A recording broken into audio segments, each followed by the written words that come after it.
성경 봉독하겠습니다. 하나님 말씀은 마태복음 19장 18절부터 22절까지입니다.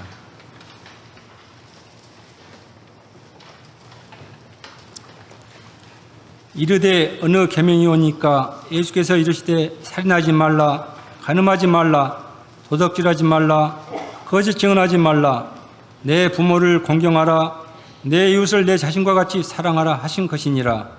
그 청년이 이르되 이 모든 것을 내가 지켜 싸운데 아직도 무엇이 부족하니까? 예수께서 이르시되 내가 온전하고자 할진대 가서 내 소유를 팔아 가난한 자들에게 주라. 그리하면 하늘에서 부하가 내게 있으리라. 그리고 와서 나를 따르라 하시니 그 청년이 샘물이 많음으로 이 말씀을 듣고 근심하며 가니라. 찬양 감사드립니다. 이 시간에는 담임 목사님 나오셔서 나를 따르라는 제목으로 말씀 전하실 때 많은 은혜 받으시기 바랍니다. 사랑의 하나님, 감사합니다. 하나님의 말씀을 받습니다. 빛드신 말씀으로 저희들 다 드러나게 하시고 권능의 말씀으로 저희들을 고치사 하나님 앞에 온전케 하여 주시옵소서. 은혜로 찾아오사 주님의 뜻을 이루어 주시옵소서. 예수님의 이름으로 기도합니다.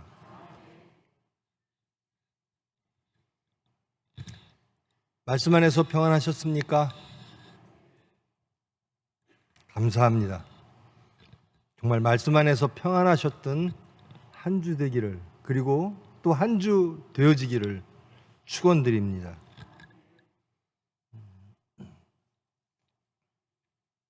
이 말씀은 너무나 유명한 말씀이죠. 부에 대한 것입니다. 18절로부터 22절까지만 했는데요. 이 전체를 보면요, 16절로부터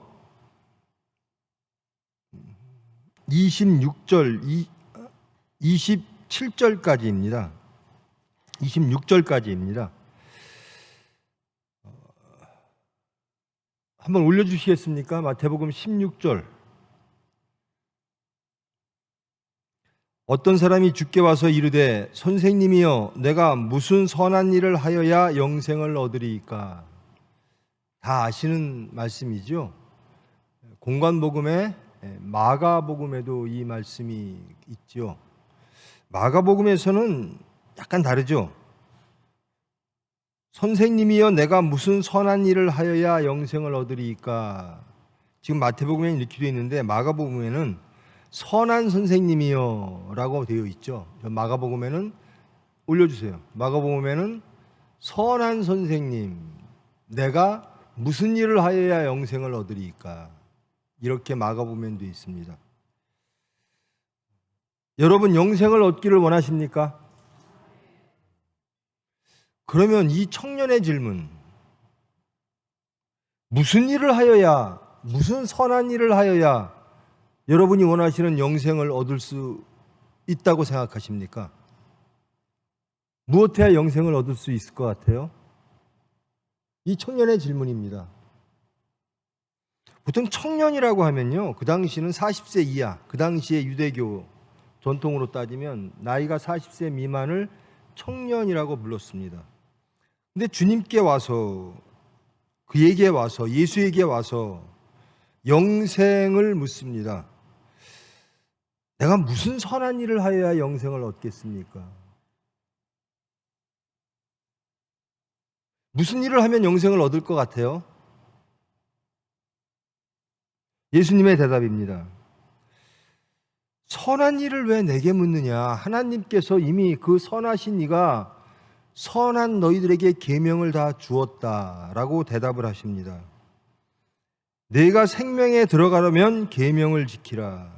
영생을 구했는데 계명을 통해서 생명에 들어가려면 계명을 지키라. 즉 예수님은 영생과 생명을 같은 반열에 놓으신 거죠. 그리고 그것을 지키기 위해선 계명을 지키면 된다. 이 계명은 하나님 선한 이가 주신 것이다 라는 겁니다. 그러니까 이 청년이 되묻습니다. 그 계명 중에 어떤 계명입니까? 그러니까 예수님이 이르시되 여러 가지 계명들을 쭉 열거하십니다. 그리고 19절 보면 18절 보면 내 이웃을 내 자신과 같이 사랑하라 하신 것이니라. 이것까지도 포함을 시키죠. 다음 절 보면요. 올려주십시오. 내 이웃을 내 자신과 같이 사랑하라 하신 것이니라. 이것은 마가복음에는 없는 얘기입니다. 다른 계명들을 쭉 이렇게 앞에 보면 마가복음 뭐 살인하지 말라, 간음하지 말라, 도둑질하지 말라, 거짓 증언하지 말라, 부모를 공경하라. 여기까지만 있고요. 내 이웃을 내 자신과 같이 사랑하라. 이것은 마태복음에만 들어가 있습니다. 그러니까 그 청년이 대답을 합니다. 내가 이 모든 것을 다 지켰사옵니다. 근데 아직도 무엇이 부족합니까? 우리가 몇 가지 묵상해 보아야 될 것이 있는데요. 여러분, 영생은 이제 생명은 내가 무엇인가를 함으로 얻어지는 것이라고 이 청년은 생각하는 겁니다. 즉 이것을 다시 말하면 내 공로로 영생을 얻는 것이다라는 겁니다. 내 업적으로 나는 영생할 수 있다. 내 공로로, 내 업적으로, 내 의로 영생을 얻고 생명을 얻겠다. 그러니 내 업적 중에, 내 공로 중에 무엇이 부족한 게 있습니까? 무엇을 더 첨가하고 무슨 일을 더 하여야 내가 영생과 생명을 얻겠습니까? 라고 예수님께 묻는 거예요. 내가 다 지켰사온데 아직도 무엇이 부족합니까? 라고 자기의 업적을 예수님께 이야기하죠. 여러분의 업적은 무엇입니까? 이 청년처럼 나는 영생을 얻기를 원합니다. 생명을 얻기를 원합니다. 이제 25절 가면 이 생명과 영생이 구원과 이어집니다. 같은 의미로 쓰여집니다. 여러분, 구원을 얻기 위해서 나는 무엇을 했을까? 계명 중에 무엇을 지켰을까? 무엇을 하면 영생을 얻고 구원을 받을까? 여러분의 업적은 무엇입니까? 예수님 앞에 가서 이렇게 물으실 때 예수님, 저 구원 받겠어요? 영생 얻겠어요? 그러니까 예수님이 대답하십니다. 하나님이 말씀하신 거 계명 다 지켰니? 여러분, 예, 지켰습니다. 이렇게 대답하실 수 있습니까? 이 청년은요, 굉장히 경건한 청년이에요. 사실 저희들은 10계명, 이 계명, 여러분, 부모를 공경하라라고 하는 대목이 있는데요. 부모를 공경하는 게 어떻게 하는 거죠? 어떻게 하는 게 부모를 공경하는 겁니까? 여러분, 부모님을 공경하십니까?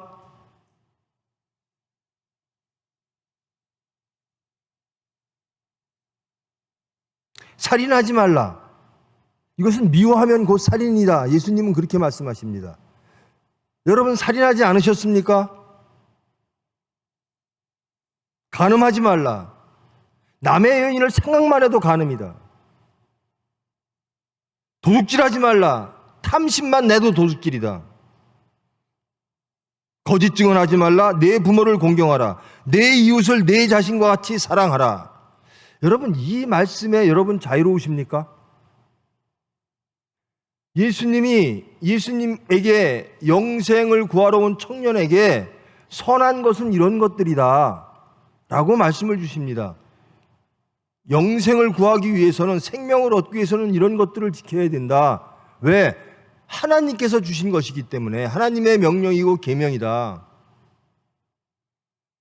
근데 이 청년은 내가 이 모든 것을 다 지켰습니다 라고 대답합니다. 참 업적이 많은 사람이죠. 공로가 많은 사람입니다. 어떻습니까, 여러분? 이 청년처럼 이렇게 대답하실 수 있습니까? 아무도 없어요? 그 아무도에 저도 포함됩니다.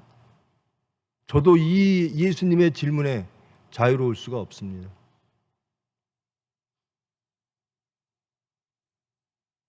나는 그걸 예수님이 말씀하시는 계명을 다 지키고 살아왔습니다. 이 청년의 인식, 하나님에 대한 계명에 대한 인식, 이해가 과연 올바를까?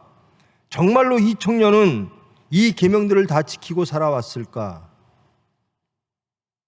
그 청년은 그렇게 생각하고 있다라는 겁니다. 나는 경건의 모양이 있습니다. 이제 경건의 능력으로 갑니다. 무엇이 부족합니까? 다 지켰는데요. 첫째, 나는 업적으로 내 공로로 영생과 구원을 얻겠다라는 사고방식이 있죠.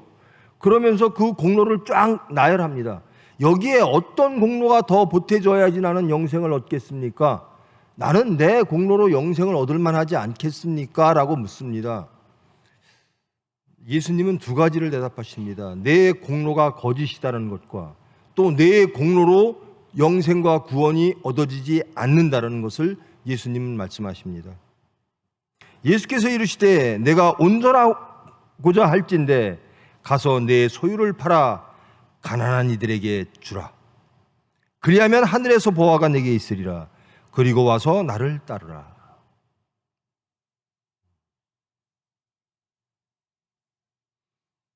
이 청년이 고백한 건 나는 살인하지 않았고 간음하지 않았고 도둑질하지 않았고 거짓 증언하지 않았고 우리 부모를 공경했고 내 이웃을 제 몸과 같이 사랑했습니다. 라고 예수님께 말합니다. 그래, 그런데 온전해지려면 내 소유가 많구나. 내 소유를 다 팔아 가난한 이에게 주고 나를 따르라.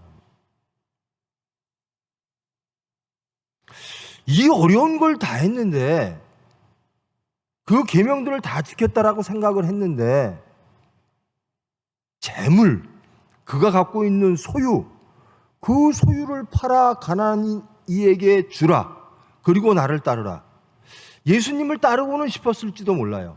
여기선 그 말씀이 없었으나 영생을 얻기 위해서 그럼 나를 따라. 그랬으면 따랐지도 몰라요. 그런데 여기 이 말씀의 핵심은, 주제는 내 소유를 다 팔아 가난한 이에게 주고 그리고 나를 따르라라는 겁니다. 그러니까 예수님을 따르기 위해서는 너에 속한 것이 없어야 된다라는 겁니다. 이 청년에게 내가 나를 따르지 못하는 것들이 있다. 그것에 걸림돌이 있다. 무엇인가 너의 재물이다라고 말을 하고 계십니다. 근데 이 청년이 재물이 많아서 이 말씀을 듣고 근심하며 가니라. 예수를 따르는데 실패했어요. 영생을 얻는데 실패했어요. 그 사람은 그의 공로로 영생을 얻기를 원했는데 이제 공로 중에 이 사람은 그렇게 생각할 거예요. 내가 예수를 따르는 것도 나의 공로고 나의 업적이어야 되는데 나는 실패했다. 왜? 재물 때문에. 재물의 문제가 하나 나오고요. 예수께서 제자들에게 23절로부터 이렇게 말씀하십니다. 예수께서 제자들에게 말씀하십니다. 부자는 천국에 들어가기가 정말 어렵다. 부자는 천국에 들어가기가 정말 어렵다. 어느 정도 어려운가? 낙타가 바늘귀 들어가는 것보다 더 어렵다라는 거예요. 이것은 불가능하다는 얘기죠. 그 시대에 그 이스라엘 팔레스타인 지역, 예수님의 그 시대에 가장 큰 짐승이 낙타입니다. 그리고 가장 작은 게 바늘귀예요. 이 가장 큰 낙타가 바늘귀를 들어가는 것, 이건 불가능하죠. 그러므로 부자가 천국에 들어가는 것은 불가능하다. 이렇게 예수님은 말씀을 하십니다.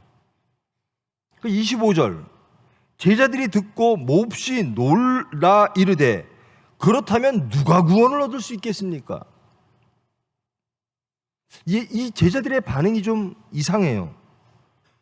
부자가 천국에 못 들어간다 라는 예수님의 말씀을 듣고 제자들이 몹시 놀랍니다. 그러면서 그렇다면 부자도 천국에 못 들어간다면 도대체 누가 천국을 들어갈 수가 있겠습니까? 이것이 유대 사상입니다. 구약으로 가면요, 하나님을 잘 믿는 사람은 잘 살았을, 부자였을까요? 가난했을까요? 다 부자였습니다. 왜요? 하나님이 복 주시니까. 하나님을 잘 믿으면 부자가 되는 거예요. 하나님을 잘 믿으면 건강한 사람이 되는 거예요. 욥기 아시죠? 욥은 하나님 앞에 의인이었습니다. 동방의 의인이었습니다. 근데 욥처럼 부자가 없어요. 욥은 뭐 자식도 많고 물질도 많고 거느리는 것도 많고 하나님한테 복 받아서. 근데 사탄이 그렇게 말하죠. 하나님한테. 저 욥이요, 하나님을 잘 섬기는데요, 이유가 있습니다. 그 물질 때문에 그래요. 하나님이 복 주셔서 그래요. 하나님이 주신 그 물질을 한번 빼앗아 보십시오. 그래도 섬기나. 하나님이 다 뺐죠. 그러니까 세상은 이렇게 봤던 겁니다. 구약의 사상은 하나님을 잘 믿으면 부자가 됩니다. 하나님을 잘 믿으면 건강합니다. 하나님을 잘 믿으면 자녀가 많습니다. 매일 모래처럼, 하늘의 별의 숫자처럼. 이게 인과응보의 사상입니다. 하나님을 잘 믿으면, 그러니까 욥의 친구들이 계속 와서 질문하는 게 그거예요. 내가 물질을 다 잃었어? 내가 건강을 다 잃었어? 내가 가족을 다 잃었어? 잘 생각해봐. 하나님한테 죄 졌지. 그게 욥기의 주제잖아요. 정말 하나님한테 복받은 사람은 물질이 많을까?에 대한 의문입니다. 그것이 지혜였습니다. 유대교, 구약의 지혜는 하나님을 잘 믿으면 육적으로도 잘 된다. 이것이 구약의 지혜였습니다. 지혜론이었습니다. 그래서 제자들이 이렇게 물을 수가 있는 겁니다. 제자들이 듣고 몹시 놀라 이르되 그렇다면 누가 구원을 얻을 수 있으리까? 아니, 그 부자조차도 구원을 못 얻는다면, 부자가 천국에 들어가는 것이 낙타가 바늘길을 통과하는 것처럼 어렵다면, 그렇게 하나님을 잘 믿어서 하나님께 복받은 부자도 들어갈 수가 없다면 누가 들어갈 수가 있습니까? 이렇게 묻는 겁니다.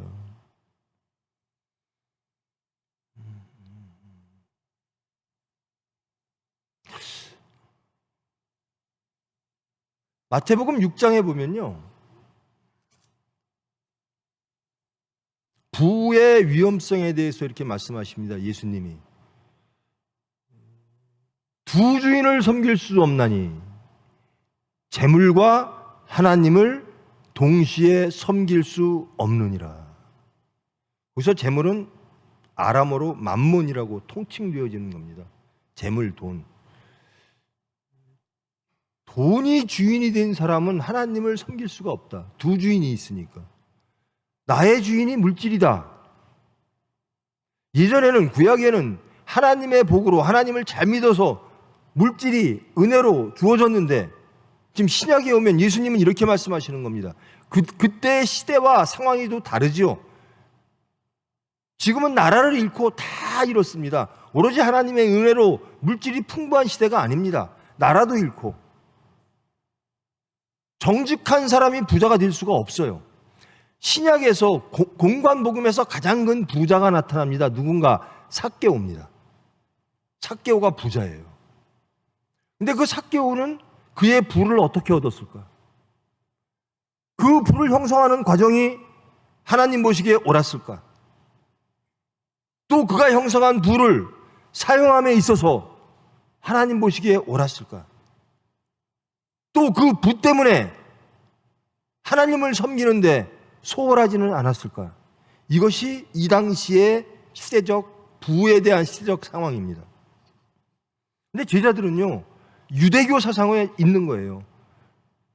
부자는, 건강한 사람은, 자녀가 많은 사람은, 세상적으로 잘된 사람은 하나님 잘 믿어서 복받고, 그렇지 못한 사람은, 그러므로 이 창세기로 모세오경에 봐도요, 병든 사람은요, 특히 피부병 걸린 사람들은 그 가정에서, 그 불악에서 떨어져 살아야 돼요. 그리고 하나님의 은혜로 다 낫게 되면 와서 제사장이 너는 하나님의 은혜로 다 질병이 치료되었으니 이제 우리와 함께 살아도 된다라고 선포해야만 그 공동체에 들어올 수가 있었어요. 그만큼 질병이라든가 요즘도 그러는 말이 있죠. 질병 걸리는 거예요. 여러분, 하나님의 은혜와 관계 없습니다. 가난하고 부자도 하나님의 은혜와 관계 없습니다. 제자들은 하여튼 반응을 이렇게 했다라는 겁니다. 부자조차도 하늘나라에 천국에 들어가지 못하면 도대체 누가 들어갈 수가 있겠습니까? 누가 구원을 얻을 수 있겠습니까? 영생에서 구원으로, 생명에서 구원과 같이 되죠. 그러니까 예수님께서 이렇게 말씀하십니다. 이르시되 사람으로는 할 수 없으나 하나님으로는 다 하실 수 있느니라. 구원은 사람은 할 수 없다라는 겁니다. 청년은 내 업적으로, 내 공로로 구원을 얻겠습니다. 구원을 얻기를 원하는데, 영생을 얻기를 원하는데 내 공로 중에 부족한 게 있습니까? 내가 무엇을 더 행해야 구원을 얻겠습니까? 영생을 얻겠습니까? 라고 묻습니다. 근데 예수님의 대답은 사람으로는 할 수 없으나 하나님으로서는 다 하실 수 있느니라 라는 겁니다. 아무리 하나님을 잘 믿는 것처럼 보여서 이 제자들의 눈에 하나님을 잘 믿는 사람이 부자라고 보일 거죠. 하나님을 잘 믿어서 복받은 저 부자조차도 구원을 못 받는다면 누가 구원을 받을 수 있죠? 예수님은 사람은 구원받을 수 없다. 하나님께서 해 주셔야 된다. 즉 예수님의 대답은 구원은 공로로, 업적으로 얻을 수 있는 것이 아니라 하나님의 은혜로 주어지는 것이라는 겁니다. 그러면 그 공로라는 게 어떤 것일까? 정말 공로라는 게 허구일까? 하나님의 공로가 그렇게 가치가 없는 것일까? 자, 돌아봅시다. 이 청년이요, 정말 구원을 얻었고 구원을 구했고 생명을 구했습니다. 그리고 자기가 자신을 돌아볼 때 율법을 다 지킨 것처럼 보였습니다. 경건의 모양이 있었다라는 겁니다. 이것조차 없는 사람들도 많죠. 살인하는 사람도 많고, 간음하는 사람도 많고, 도둑질하는 사람도 많고, 거짓 증언하는 사람도 많고, 부모를 공경하지 않는 사람도 많고, 이웃을 사랑하지 않는 사람도 많은데 이 청년은 적어도 자기 생각에는 이런 것들을 지켜왔다라고 생각하는 겁니다. 상당히 경건한 사람이죠. 근데 예수님은 경건이란 무엇인가를 찌르십니다. 너 그 물질 다 가난한 사람에게 주고 나를 따라봐. 너는 정말 경건한가? 너는 경건의 능력이 있는가? 너는 정말 선한 일을 하고 살았는가? 선한 이의 뜻을 따라 살았는가? 라고 묻고 있습니다.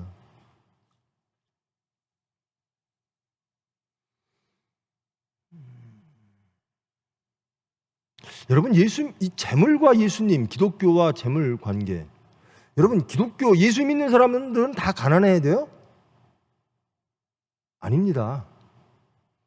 여기서 이 청년에 관련된 재물의 문제는 이 청년의 경건의 허구, 이거를 찌르는 겁니다. 그리고 예수님께서 재물과 하나님을 동시에 섬길 수 없나니 이것도 진리입니다. 왜? 두 주인이 생길 수 있는 위험이 있다는 겁니다. 자, 생명을 얻고 구원을 얻고 영생을 얻기를 원합니다. 여러분 원하십니까? 구원을 얻고 영생을 얻고 생명을 얻기를 원하십니까? 그렇다면 여러분의 재물을 다 가난이에게 팔아주고 예수를 따를 수 있으십니까?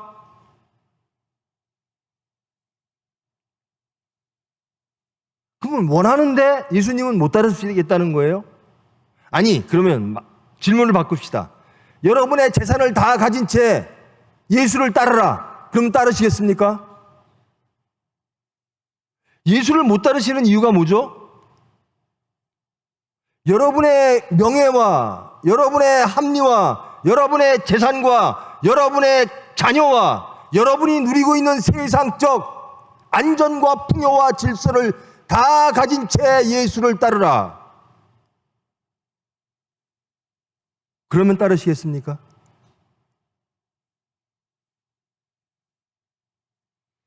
여러분, 우리가 멋진 슬로건이 많아요. 그 중에 하나가 죽으면 죽으리다입니다.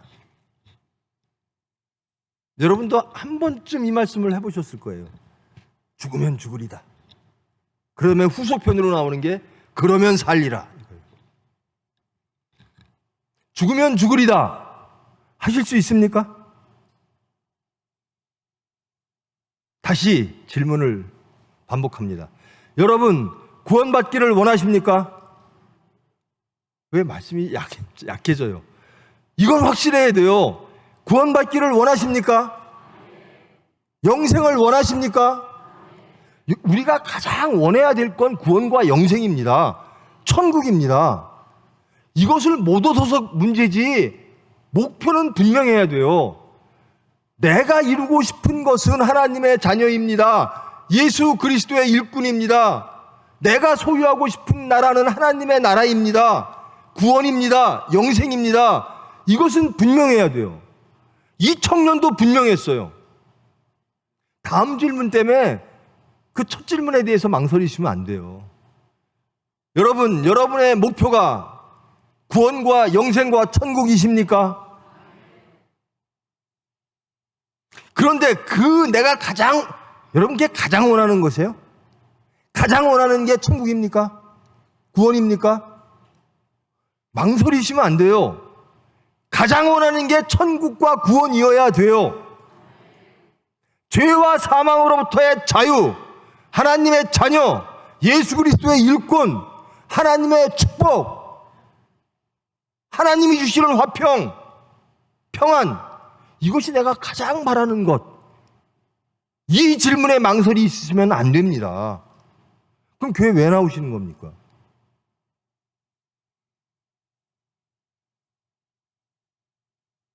여러분, 좀 이렇게 속에서 좀 찔리고 이래서 대답이 안 나오시는 거죠? 원하시는 건 확실하죠? 하나님의 것을 원하시죠? 사람의 것을 원하는 게 아니라 하나님의 것을 더 원하고 하나님의 것만을 원하기를 원하시죠? 근데 사람의 것이 자꾸만 막죠. 베드로도 그랬어요, 여러분. 베드로도요, 예수님한테 예수님 그러시면 안 됩니다. 그래요. 그리고 사탄아 하고 혼나죠. 너는 어떻게 하나님의 일을 생각하지 않고 사람의 일을 생각하니?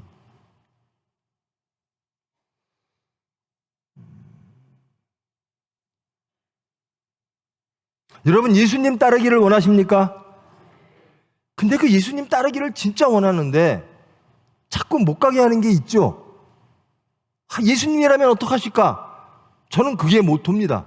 예수님이라면 어떡하실까? 모든 입술의 말과 마음의 생각과 모든 행함과 모든 나의 삶의 모든 구체적인 사건 속에서 예수님이라면 어떡하실까? 그 생각이 딱 들면 여러분, 이 생각 괜히 했네. 예수님이라면 어떡하실까라는 생각을 왜 해가지고 내가 물질을 버려야 되고 내가 그렇게 귀하고 내가 땀 흘려 이룬 내 자식들, 내 무엇 세상의 무엇들, 세상의 능력들을, 이게 우리의 현실입니다. 이것들이 무너지고 이것들이 다 무너지고 오로지 하나님만 남을 때 우리는 자신이 부인되어진다라고 말합니다. 그리고 예수님을 따를 수가 있는 겁니다. 자, 26절로 먼저 가겠습니다. 사람으로는 할 수 없으나 하나님으로서는 다 하실 수 있느니라. 사람은 할 수 없습니다. 사람으로서는 구원받을 수 없습니다. 우리의 업적과 우리의 공로로는 구원받을 수 없습니다. 그런데 하나님은 하실 수 있다랍니다. 이 말씀이 뭐죠? 하나님은 어떻게 하셨죠? 어떻게 우리를 구원하셨죠? 그 은혜입니다. 은혜가 뭐죠? 손에 못 박히고 허리에 창질하여 피가 뚝뚝 떨어지는 그 십자가, 그것이 우리의 구원입니다.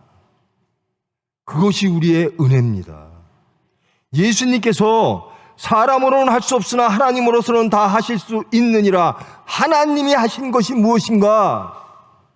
우리 죄인을 위하여, 우리를 구원하시기 위하여 피로 물들은 십자가를 지셨다라는 겁니다.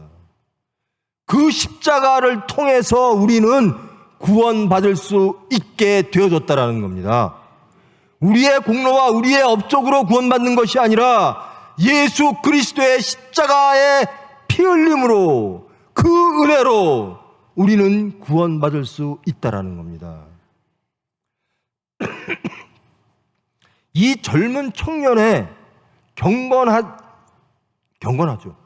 그만하면 경건하죠.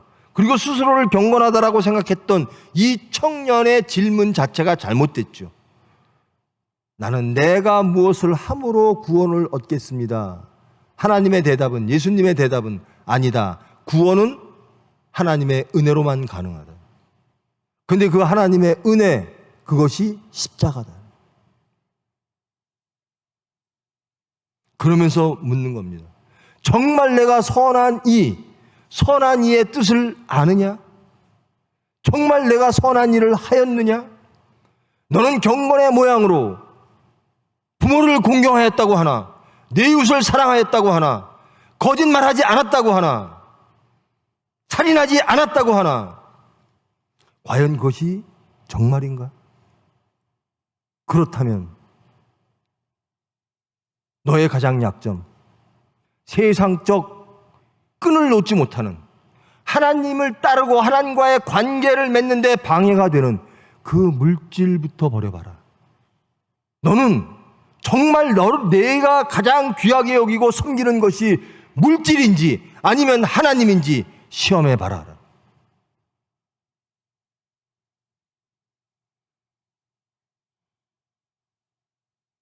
그 청년이 재물이 많음으로 이 말씀을 듣고 근심하며 가니라. 그렇게 아름다운 생명을, 영생을, 구원을 구했던 청년이 근심을 합니다. 왜요? 물질 때문에. 그러면 이 청년에게는 물질이 그의 주인이 된 겁니다. 생명보다 더 귀한 것이 물질이라는 것이 드러난 겁니다. 예수님을 따르는 것이 가장 좋고 영생을 얻고 하는 거 다 아는데 물질 때문에 못 간다라는 겁니다. 그러므로 두 주인을 섬길 수 없나니. 여러분, 예수 믿는 사람 다 물질 팔아 가난한 얘기 주고 예수님 따르라는 얘기가 아니라요, 정말 우리의 선한 일을 하고 하나님의 뜻을 올바로 이해하고 정말 예수님을 사랑하고 하는 우리 크리스찬들의 마음이 어떠한가, 그것을 하나님과의 관계를 저해하고 있는 것들이 무엇인가, 그것이 나의 주인이 되어 있지는 않은가, 그것이 하나님을 따르고 예수님을 따르는데 걸림돌이 되지 않는가, 그것들이 무너져야 된다는 겁니다. 저는 예수님 믿는 사람이요, 저는 정말 이 나라 다스렸으면 좋겠어요. 아주 높은 데 올라가서요, 올바르게 하나님 뜻대로 이 나라를 다스릴 정도로 지위도 있고 명예도 있고 위치도 있고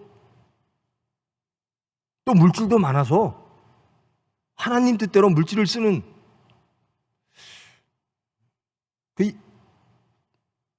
하나님과 관계없이 뭐 어떤 부자들은 가뭄이 들면 창고를 열었다 그러잖아요. 근데 그 부자가 칭찬을 받지 비난을 받지 않아요. 부자긴 부자인데 가뭄이 들면 그 동네 사람들을 위해서 자기 창고를 다 열었대요. 이런 부자가 되라는 겁니다. 기독교 믿는 사람은 다 가난해야 되느냐? 절대로 안 돼요. 아니에요. 저는 부자 됐으면 좋겠어요. 단 하나님의 뜻에 맞게 버십시오. 하나님의 뜻에 맞게 쓰십시오. 그러면 얼마나 아름답습니까? 이 사회가 얼마나 아름다워지겠습니까? 그것이 하나님의 나라가 이루어지는 겁니다. 그런데 물질이 주인이 돼버리면 두 주인을 섬길 수 없나니. 그래서 삭개오의 반응이 그겁니다. 예수님이 삭개오의 집에 가서 내가 너희 집에 유하여야 되겠다. 너도 아브라함의 자손이다. 제가 탐욕한 일이 있으면 뭐 4배로 갚고 재산의 반을 팔아. 이렇게 나오는 겁니다.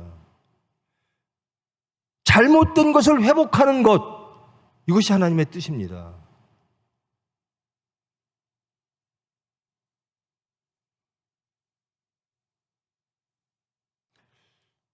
여러분 십계명에서 자유로우십니까? 어떻습니까?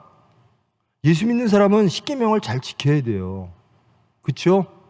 당연하죠? 왜 대답을 안 하세요?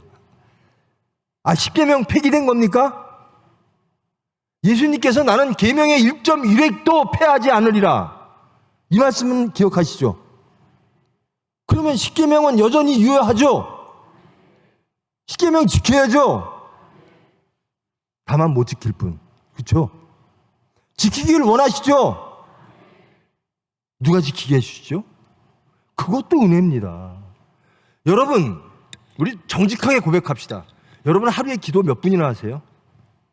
제가 이번에 서산에서 신방을 가면서요, 한 집한테 부탁을 했어요. 제발 하루에 5분씩만 기도해봐라. 여러분 5분이라는 시간이요, 짧은 것 같죠? 여러분 하루에 적어도 나는 5분씩 기도한다. 어때요? 한번 손 들어보십시오. 나는 적어도 하루에 5분씩 기도한다. 그거 쉬운 일 아니에요. 그래서 제가 5분씩 기도해라 하고 나오면서 그랬어요. 그 젊은이한테. 너 5분 기도할 때 4분은 딴 생각 들 거다. 하나님을 만나는데, 영생을 주시는데, 천국 백성 만드시는데 5분도 하나님과 소통을 안 해요. 쉬운 일이 아닙니다. 여러분, 물질이라고 하는 것이요, 제가 여러 번 말씀드렸는데요, 제가 신대원 다닐 때 그랬어요. 젊은 신대원 학생들에게, 너희들 뜨거운 마음으로 신대원 들어왔지? 그런데 너희들이 개척을 하든 사역을 하든 너희들 물질 때문에 두렵지 않니? 물질 바치는 거 쉬울 것 같지? 물질 하나님에게 바치는 거 쉬울 것 같지? 두렵지 않니?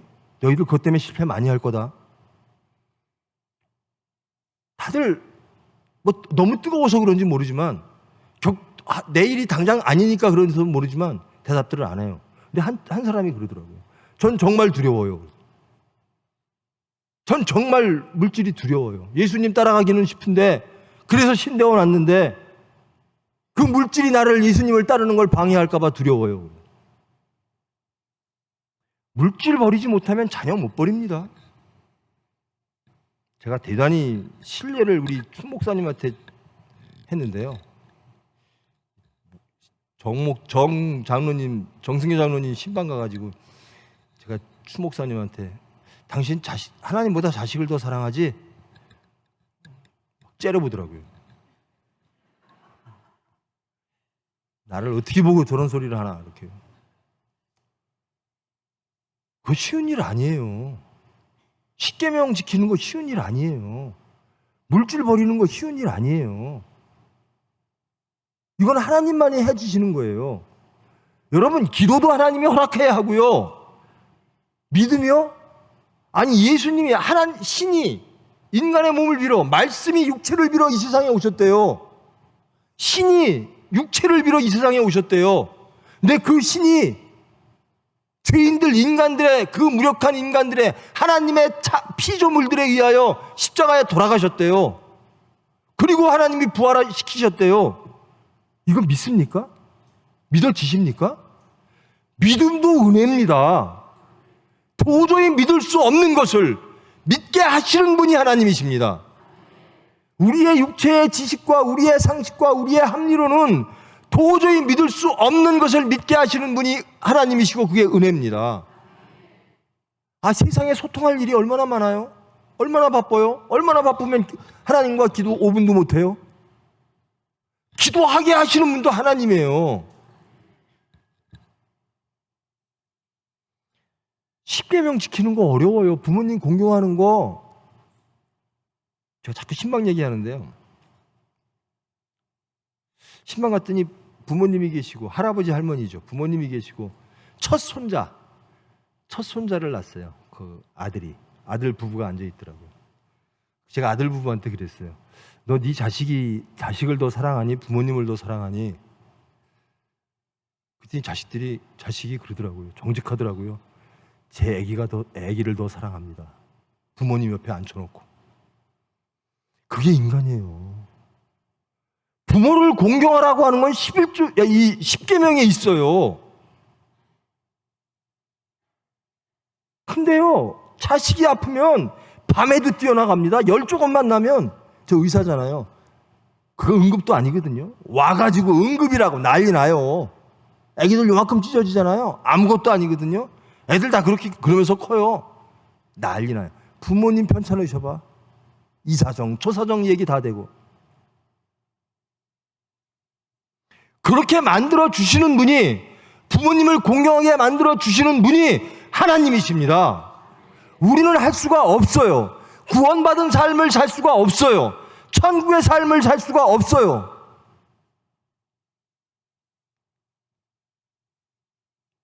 살인하지 말라, 이게 미워하지 말라라는 거거든요. 근데 예수 믿는 사람들 입에서 증오의 말, 혐오의 말, 저주의 말들이 서슴없이 나옵니다. 그러면서 나는 하나님을 잘 섬기는 거예요. 이렇게 말해요.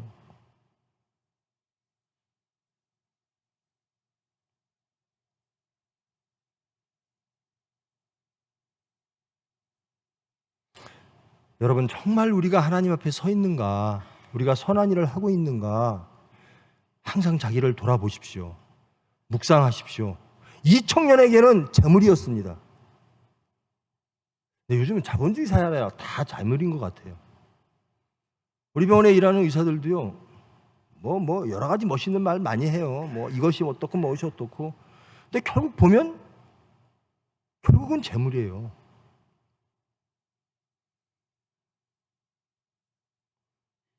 여러분, 저는 여러분들이 부자 됐으면 좋겠어요. 엄청나게 부자 됐으면 좋겠어요. 그리고 하나님 뜻대로 정말 크리스찬은 물질을 어떻게 쓰는가, 어떻게 모으고 어떻게 쓰는가, 하나님의 나라의 사람들은 물질을 어떻게 바라보고 있는가, 어떻게 사용하고 있는가, 세상에 증거했으면 좋겠어요. 물질 있는 게 악이 아니에요. 그 물질이 나를 주장하면, 하나님보다 나를 주장하면 이 청년처럼 되는 거죠. 명예나 지식이나 모든 게 그래요.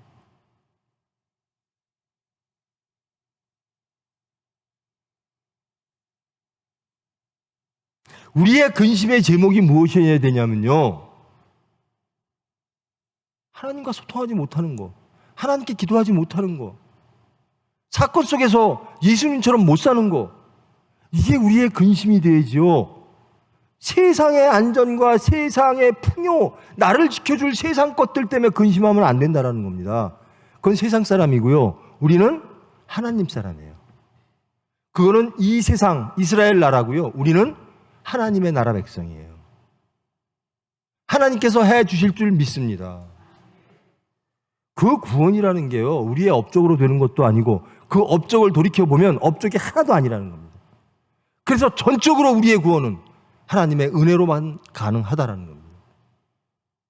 하루하루의 삶이 그래요. 하나님의 은혜 아니면 저는 10계명, 그거보다 더 많은 악을 범하고 살 수밖에 없어요. 여러분, 말 나온 김에 우리 약속합시다. 하루에 5분도 기도하시지 않는 분 많죠? 정직하게. 아닌가요? 제가 여러분을 너무 추 목사님한테 혼나듯이 또 한 번 제가 혼나야 되나요? 자, 기도하시지 않는 분 여러분 본인이 알 겁니다. 그분들은 하루에 5분씩 기도하십시다. 하루에 5분씩만 기도해 보십시다. 5분씩 기도해 보면요, 제일 처음에 4분은 딴 생각해요. 1분도 길어요. 근데 5분씩 기도하다 보면 하나님이 주시는 화평을 누리게 돼요. 그게 너무나 좋아져요. 기도가 너무나 좋아져요. 그래서 5분이 10분 되고, 제가 젊은 사역자들한테요, 기도하세요 그랬더니, 기도 몇 시간씩 했는지, 얼마나 했는지 적어오라 그랬더니 어떤 전도사님이 하루에 3시간씩 한대요. 저 깜짝 놀랐어요. 전 3시간 기도해 본 적이 없거든요. 얼마나 좋으면 그렇게 할까? 여러분, 한번 그 희락을 누려보고 싶지 않으십니까? 하나님으로서는 다 하실 수 있느니라. 그 하나님께로 가십시다.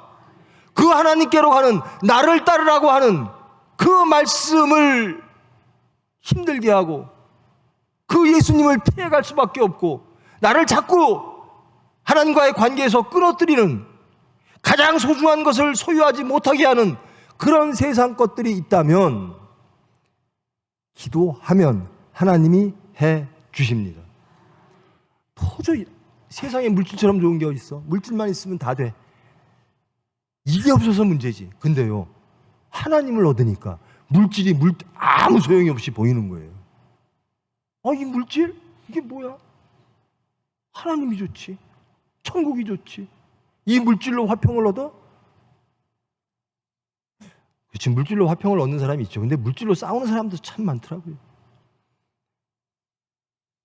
총회병원에서요, 어르신들이 돌아가시잖아요. 한 번도 찾아오지 않던 자식들 위험하다 그러면 다 모여요. 왜? 유산 때문에. 몇 푼 되지도 않는 유산 때문에. 그거 갖고 부모님 돌아가신 거 슬프지 않고, 부모님 공경한 거 꺼리지 않고, 부모님이 뭐 좀 남기시지 않았나? 가장 추한 모습들이 다 드러나요. 어떻게 하나님과의 관계가 맺을 수 있겠어요? 여러분의 중심을 하나님께 맡기십시오. 구원은 하나님만이 해주십니다. 은혜로 제가 그런 말씀 드리는데요. 여러분, 우리 주기도문 할 때 일용할 양식을 주시옵고 이렇게 기도하죠. 여러분, 일용할 양식이 있으면 되는 거예요? 어때요? 그 기도 왜, 이거 예수님이 가르쳐 주신 기도예요. 이렇게 기도하라. 일용할 양식을 주시옵고. 일용할 양식이 있으면 되나요? 뭘 염려하시는 거예요? 10년 후의 양식을 염려하시는 거예요? 내 자식이 지금 5살인데 앞으로 30년 후에 35살, 30년 후의 물질, 그것 때문에 걱정하시는 거예요? 여러분, 30년 후에도요, 하나님이 일용할 양식을 주십니다. 그의 나라와 그의 의를 구하라. 그리하면 더하시리라. 얼마나 답답하면 이 말씀하셨을까요? 그러니까 제발 오늘도 일용할 양식이 있고, 10년 후에도 일용할 양식이 있고, 20년 후에도 일용할 양식이 있고, 30년 후에도 일용할 양식이 있으면 매일 있는 거잖아요. 뭘 그렇게 염려하십니까? 그것 때문에 왜 하나님을 잃습니까? 왜 근심하며 떠나갑니까?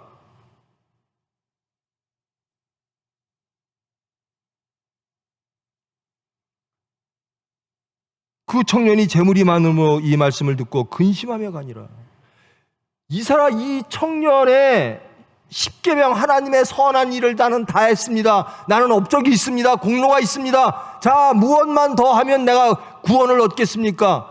라고 했던 이 청년의 모든 게 다 드러나잖아요.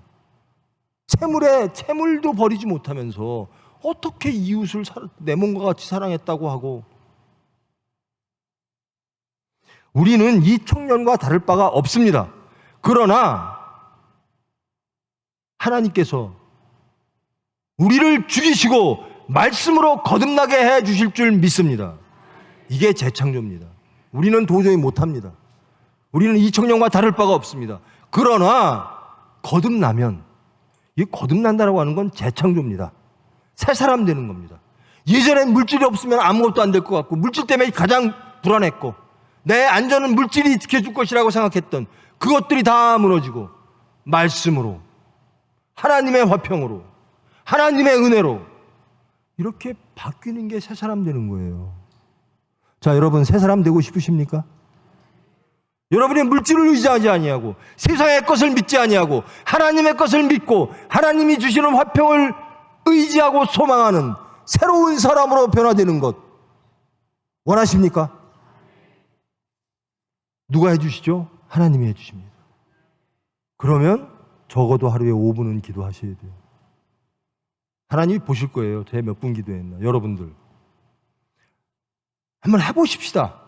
기도 한번 해보십시다.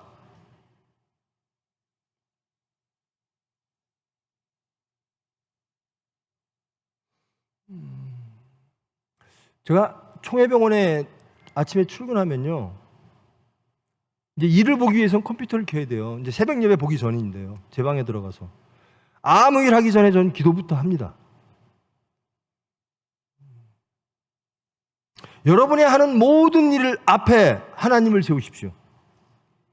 기도로 시작하십시오. 여러분의 일터는 기도로 시작하십시오. 여러분의 가정을 기도로 시작하십시오. 여러분의 자녀와의 관계를 기도로 시작하십시오. 하나님만이 구원해 주십니다. 세상 것 다 근심거리밖에 안 돼요. 이 재물이 영생을 얻는데 근심거리밖에 안 됐어요. 자, 정리하겠습니다. 구원은 무엇으로? 하나님의 은혜로. 그 은혜는 가장 처절하게 우리에게 다가온 그 은혜의 현장은 십자가라는 거예요. 예수님은 십자가를 통해서 우리에게 다가오셨습니다. 그리고 우리에게 구원을 주셨습니다. 그리고 그 예수님을 따르라고 하십니다. 우리의 십자가를 지고. 그리고 그 예수님, 그 구원 주시는 그 예수님을 따르고 싶은데 따르지 못하는 하나님의 일이 아닌 사람의 일들이 가로막을 때가 있습니다. 어떻게 이기죠? 기도함으로. 하나님께 기도함으로, 간구함으로 거듭나게 해주세요. 새 사람 되게 해주세요. 이기게 해주세요. 하나님의 것을 정말로 좋아하고 사랑하고. 근데 결국은요, 믿음보다 더 큰 게 사랑이거든요. 사랑하는 대로 가게 돼 있어요. 여러분, 난 하나님을 믿어요. 그런데 돈을 사랑하면 일만하게 뿌리가 되니, 돈을 사랑하면 돈으로 가게 돼 있다니까요. 하나님보다 자식을 사랑하면 하나님보다 자식한테 가게 돼 있어요. 하나님을 믿는데, 믿긴 믿는데 보니까 사랑하는 게 있어요. 하나님을 가장 사랑하셔야 돼요. 여러분의 발걸음이 어디로 가는가? 분명히 말합니다. 여러분이 사랑하는 대로 가게 돼 있어요. 여러분이 좋아하는 대로 가게 돼 있어요. 믿음보다 더 위에 있는 게 좋은 겁니다. 사랑입니다. 부모가 자식을요, 물에 빠졌어요. 난 수영을 못해요. 내가 저 물속에 뛰어 들어가서 쟤를 구할 수 있는 믿음은 하나도 없어요. 근데 사랑이면 뛰어 들어갑니다. 나는 물속에 들어가면 내가 죽어요. 근데 자식이 빠져 있으니까 들어갑니다. 이게 사랑이에요. 내 걸 다 버리고 들어가거든요. 하나님을 사랑하면 그렇게 됩니다. 근데 여러분, 근데 우리가 이런 얘기할 정도의 신앙인가요? 아니죠. 제가 너무 여러분들을 과소평가하고 신앙의 정도를 너무 낮춰서 말씀드리는 거죠. 예수님이 따르라 그러면 다 따르실 거죠? 따라 보십시다. 따르고는 싶은데 세상에 좋은 것도 많고 나를 억제는 것들이 있다면, 따르기를 원한다면 기도하십시다. 하나님이 해주실 거예요. 여러분이 지금 누리는 것보다, 그리고 여러분이 지금 꿈꾸고 있는, 누리고 싶은 그것보다 훨씬 더 좋은 하나님의 것으로 채워주실 줄 믿습니다. 하늘의 보화로 채워주실 줄 믿습니다. 하나님을 따름으로, 하나님의 은혜 가운데, 하나님의 화평으로, 하나님의 능력으로 크리스찬다운 삶, 평강의 삶, 평안의 삶을 사는 저와 여러분 되기를 축원합니다. 사랑의 하나님, 감사합니다. 저희들 정말 구원받기를 원합니다. 영생 얻기를 원합니다. 지금으로부터 영원까지 천국에서 살기를 원합니다. 하나님의 나라를 누리기를 원합니다. 하나님의 화평을 누리기를 원합니다. 그 경건의 능력으로 하나님의 나라를 확장하기를 원합니다. 그런데 저희들 약합니다. 하고 싶은데 자꾸 쓰러집니다. 저희들 고백합니다. 원하나 할 수 없습니다. 하시는 분은 주님밖에 없습니다. 주님께서 은혜로 찾아오사 저희들을 강건하게 하시고 저희들을 거듭나게 하사 새 사람으로 예수를 따르고 예수님을 증거하고 하나님께 영광 돌리며 하나님의 나라를 확장하는 하나님의 귀한 백성 자녀 예수 그리스도의 일꾼 되게 하여 주시옵소서. 예수님의 이름으로 기도합니다.